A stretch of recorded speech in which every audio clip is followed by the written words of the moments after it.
गल्ली ते दिल्लीपर्यंत भारत पाण्यात होता पहिल्याच पावसात.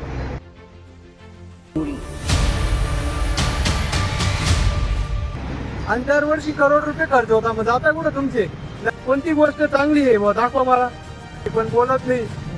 नंतर महात्मा फुले यांचं बघा खडक वाचला धरण, त्यांचं धरण अजून आहे. महाराजांच्या काळातला कोयना नदीवरचा पूल अजून आहे. चाललं काय?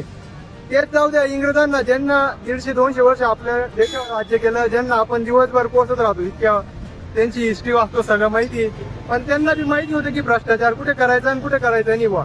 त्यांची प्रत्येक गोष्ट बघा तुम्ही. मॉन्युमेंट अजून बी आहेत. मग त्यांनी रस्ता बनवलेला असो किंवा काही शेरशाह सुरीच्या वेळेचा जो ग्रांट रोड आहे तो सुद्धा आहे अजून तिकडे, जो अफगाणिस्तान ते ओडिशापर्यंत जायचा.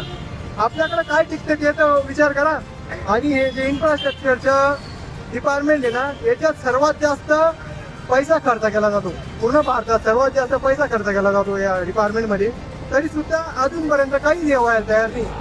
हडप्पा संस्कृतीचं उदाहरण घ्या. 2500 वर्षापूर्वीची हडप्पा संस्कृती.